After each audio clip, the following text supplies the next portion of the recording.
Balikan po natin ang talakayan sa Plaza Miranda at nandun po ngayon ang ilan sa mga nasasabing posibleng maging kandidato sa eleksyon sa susunod na taon. Nakatutok po doon live si Sandra Aguinaldo. Sandra, kamusta dyan?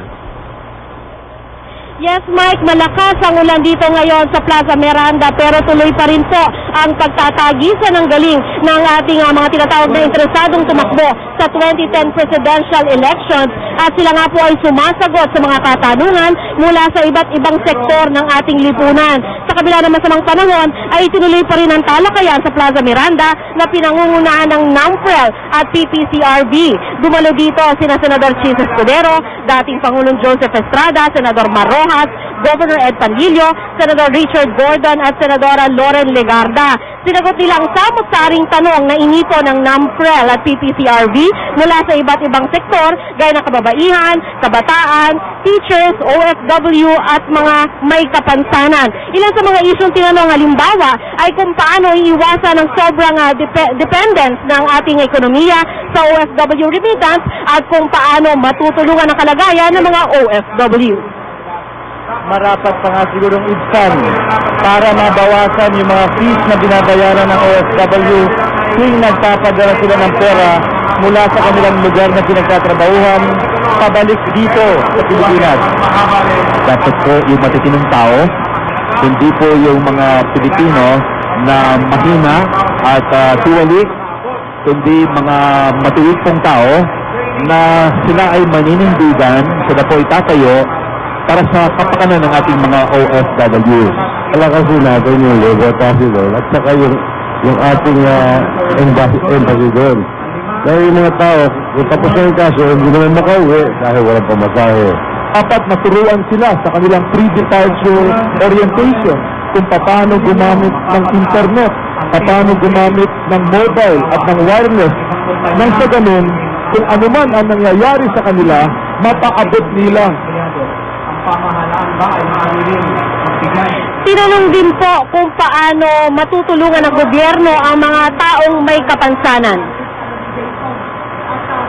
Ang nature ang may balanse ng Panginoon Diyos. Ngunit, mabalik ako, yung aking dalawang panukalang batas ang nagbibigay na pantay na trato sa mga taong may kapansanan, the creation of a office with disability and free education for those persons with disability. Thank you.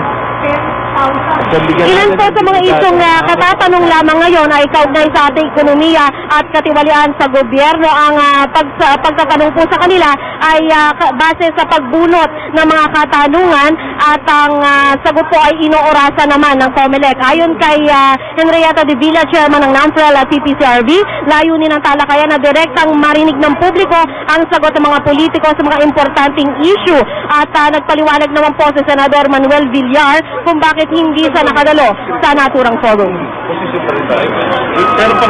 Marami na ako napuntahan na forum. Kaya nga lamang ay nakikita ko na meron din tayong mga prioridad sa pagpapaliwanag ng ating mga ginagawa.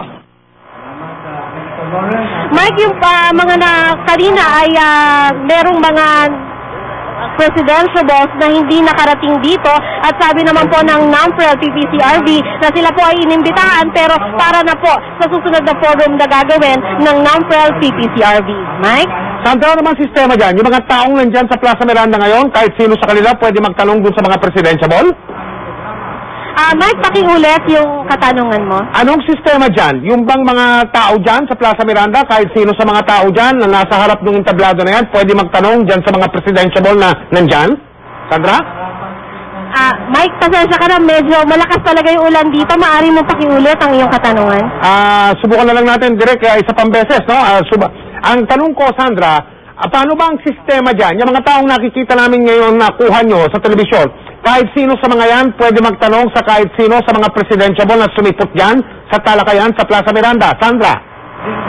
Yes, Mike, ang sistema dito ay natanong na sila bago pa man yung forum at inipo na nga ng PPCRB at NAMFREL yung kanilang mga katanungan. At yung mga taong nakikita nyo na nasa harap ng stage ay mga imbitado na sila ng NAMFREL at PPCRB at sila nga po yung mga sektor na concerned at ang mga sagot po ng mga presidential boss ay kanilang pinapakinggan ngayon. Maraming salamat, Sandra Aguinaldo. Nakatutok live mula sa Plaza Miranda.